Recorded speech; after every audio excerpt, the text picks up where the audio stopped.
Hey folks, welcome to Pol Ball. Good morning, good afternoon, good evening, wherever you are. My name is Saurabh Pol. Today I'm going to talk about which AI tools are the best and which ones do I use and which one I think you should use, right? So I think the world of AI has really changed our lives. Let's be very frank, especially those of us in marketing. It has clearly impacted us the most. There are reports from both Morgan Stanley as well as McKinsey studies where they have said that AI stands to impact the marketing function the most, right? But I am not going to talk about majorly about marketing and how impact of AI on marketing.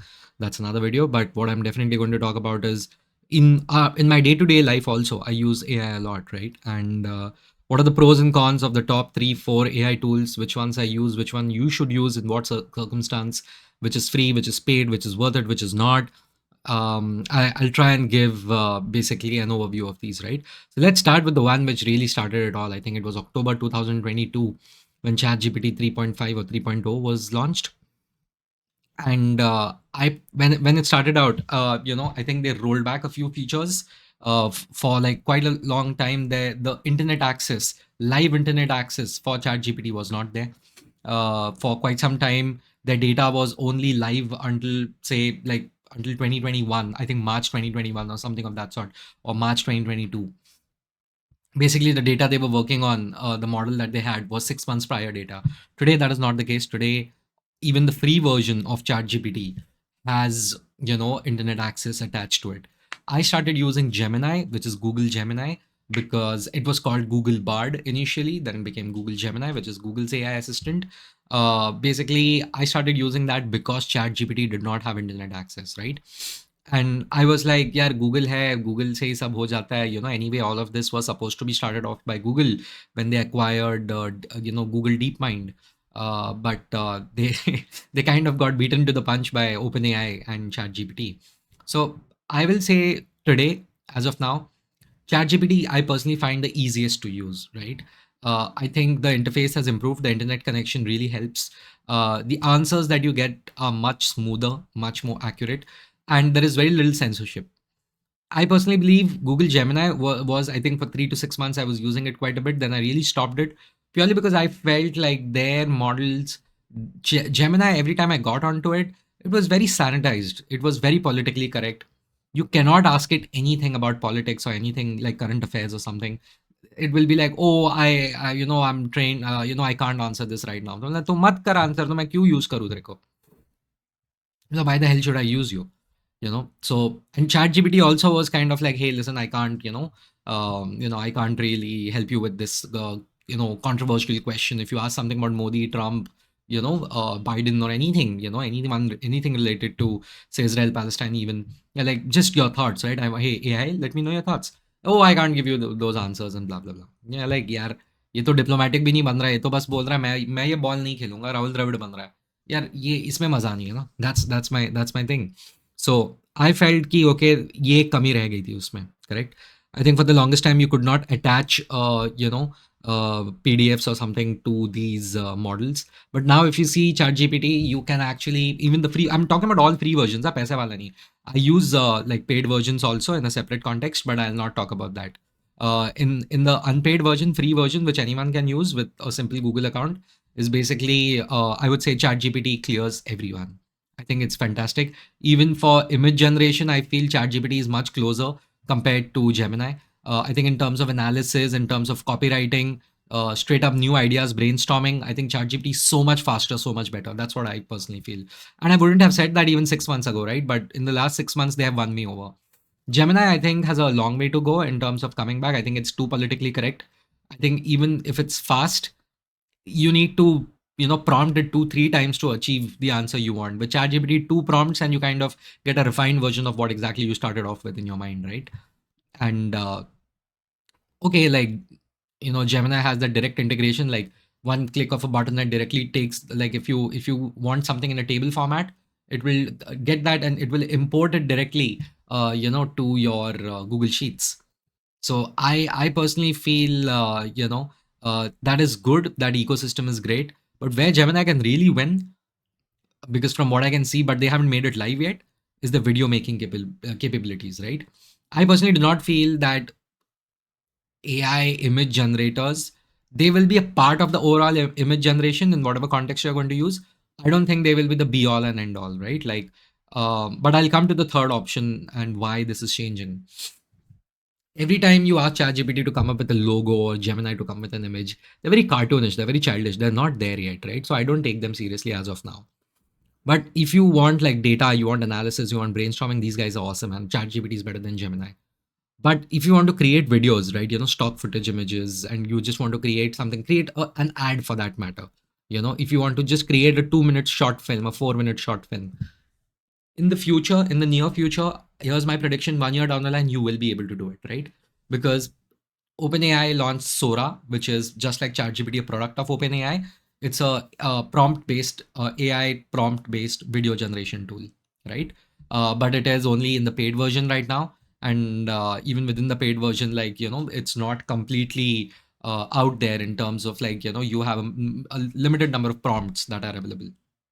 So there is that. But then Google has something called as Google Veo, okay, and then it is Google Veo 2, which is just like Sora, just like what Gemini is an AI product of Google. Then you have Veo, which is the video platform, AI powered video platform of Google. So you can just give a prompt like a dog walking in the snow, and it will create that, right? So, and if you compare it side by side, Sora versus Veo, you will see Veo 2 especially, it clearly is better than what Sora has to offer. In fact, some people, like, if you see the analysis, Sora actually is better with images that are in slow motion. Like if you ask for a prompt, it will show like an alien walking in New York, right? It will be like, oh, this, like, it will show the alien walking very slowly. But if you show like Google Veo, if you ask it the same thing, it will show it very, very differently. It is much even fast, slow, static, any way you want it. The video actually seems much more realistic, right? Which is what we are looking for over here. And we don't know what's the pricing of Google View at. I think they have, even right now, they're working on guardrails, because Google being a private public company, unlike OpenAI, Google being a public company, they have to be very careful about what they're putting out, right? Which I think goes against them in some ways, where they're like, oh my God, we have to first think of the guardrails, because we are a publicly traded firm. If we make any mistakes, our valuation takes a hit immediately, right? That's not the case with OpenAI, which is very much a private company. And if you look at the video generation tool of Google, it is not even available in the paid version right now. You have to be a select member of their testing team, like a beta testing audience that they have, and only then can you do it, which is kind of unfortunate, because if I get my hands on Google Veo, I'll be the happiest guy around, frankly, because I love to create things, and I definitely have a couple of things in my mind what I would like to create. Amazing things about India, amazing things about Maharashtrian history. Our I mean, there are a lot of things. There are a lot of things. Plus, even contemporarily, we can create like things, right? Even in an animated format. So I would love to create something like that. India has a lot of stories. Urban India especially has a lot of stories, I personally feel, which have not been spoken about. And I think I can create a few of them if I get my hands to AI powered video generation. I'm sure you can too, right? And of course, there are going to be guardrails so you don't misuse that platform with weird shit might want to do. So I personally feel when it comes to video, Google is better. Plus your analysis, if you see that's the case. But then there is a third entrant which just entered out of nowhere. I'm not going to talk about Anthropic. There is Claude, which is a product of Anthropic AI. Anthropic AI was founded by one of the people who was part of the OpenAI team, and they started another rival to OpenAI called Anthropic. And Anthropic launched this product called Claude. And Claude is something which is used quite a lot, by coders, So people who, I mean, Google's Sundar Pichai recently said what, 25 to 50% of the code right now in Google is created by AI. So the reality is not completely, it's like the first base level is created by AI, that then the human beings and the experts get into the picture, and then they rationalize it, they refine it, right? And that's how it works. And of course, it's there to help you with productivity. So I would say I will not comment on the coding part, because I don't understand all these things. So I'll keep quiet about it. But in general use, I would say ChatGPT is better. For video use, you have Gemini is better. Then you come to image generation and basic analysis and lack of censorship. There's a third entrant, fourth entrant, I would say, which was very recent, and that was Grok by Twitter, by X rather. Elon Musk's X basically has its own AI assistant. It's called Grok, and even its free version is incredible, right? Like even while making so many of these videos that I make, I regularly use ChatGPT and Grok because Grok is the only one which has an image generator that is so advanced it's not even funny, right? And it is probably the only one which lets you generate AI images of real people, right? Because the guardrails that are there for OpenAI as well as on Google, Elon Musk doesn't play by those rules. So he's like, Grok will not have it. And we are just going to, let you do whatever you want. Of course, like without doing any legal things or bad things, right? But yeah, you can generate any image you want, more or less. You can give it a prompt, and the image generation of Grok is amazing. Even the analysis, what I really like about Grok is the fact that you can actually ask, like very, controversial questions, about current politics, past, present, future, and will answer it. It will never say, "Oh, I'm not allowed to talk about the prime minister of this country or the opposition of this country or the prime minister of that country or the past of this country or the future of that country." If you want honest conversations, you can just go to Grok, and it will really give you a very balanced version of what you want to talk about, right? Because Grok is trained very much on quite a bit on Twitter and X, tweets that they put out. So those are like the thought bubbles of the entire world, and that is amazing training data if you think about it, right? That's amazing training data, and that probably helps Grok articulate various different points of view much better. So I really think Grok is something which not a lot of people are using. All you need is a Twitter account, and you just need to just go over there and click on Grok, and it's free. Again, earlier it was paid, now it is free. You can just go out there, start using it, and I think it should help you, especially if you're preparing for any interviews and you want to get some different points of view, which I'm sure ChatGPT and definitely Gemini is not going to give you. That is where Gemini wins, right? That is where Grok wins, right? So I would say these are the top three: ChatGPT, Gemini, and Grok. And just pure ease of use, the UI and everything, I personally prefer ChatGPT. I think it's much, much simpler, much nicer, much calmer. Uh, I consider, ChatGPT to be a car and Grok to be a bike.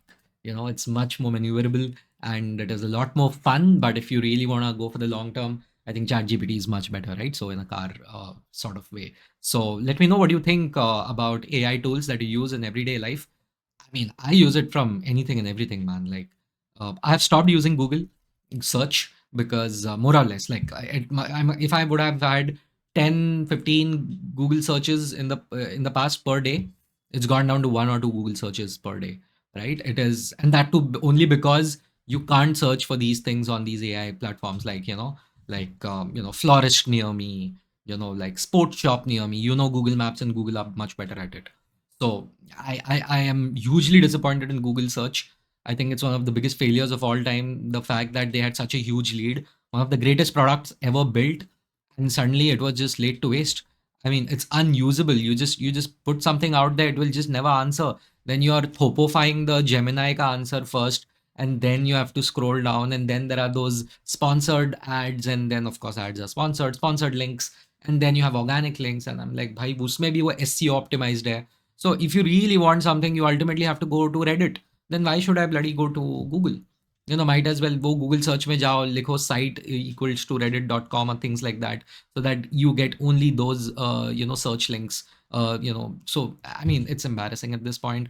I think the AI revolution really came about, you know, at a time when probably they knew, okay, search is dying, and Google really dropped the ball in Google search. They really should have introduced Google AI.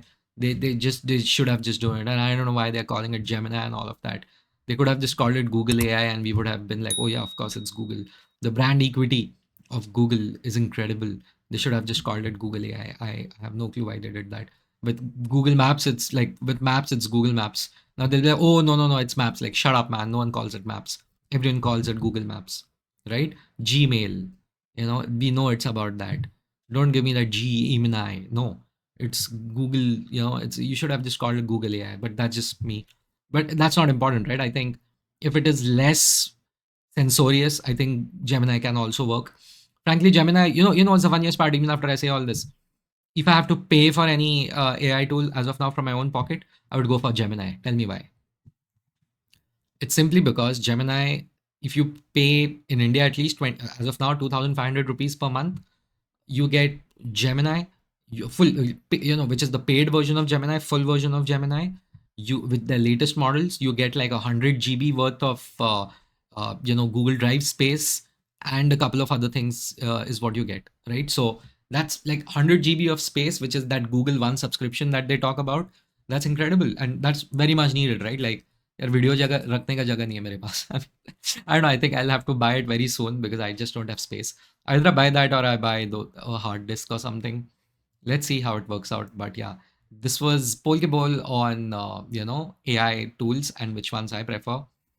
Let me know what you think. Which ones are your favorite? ChatGPT, Claude, Gemini or Grok. Or there's DeepSeek also which has come out, but it's Chinese and it is really really doing well. So let's see. One thing I feel about DeepSeek, what it will do. Uh, DeepSeek, while it is amazing, which is like it is just like ChatGPT, right? And it is way cheaper. It's going to bring down the cost of not cost, the price of AI tools for us. I think I personally do not pay for any AI tool, but they give me something like, hey, 500 rupees a month. I'll buy it right now. What are you paying? What are you asking for 2,500 a month, man? What kind of a? It's prohibitive. I already have 10 other subscriptions. 500 a month, give it to me. I'll ऐसे खरीद लूंगा मैं. 12 5 is 66,000 a year. Maybe you're like, okay, if you take it yearly, I'll give you for 500 a month. I'll pay 6,000. Give it to me. We need it. Like at this point, like it helps with productivity if you know what you're doing, right? So yeah, let's see how this all works out. Let me know in the comments what you think. Thank you. See ya.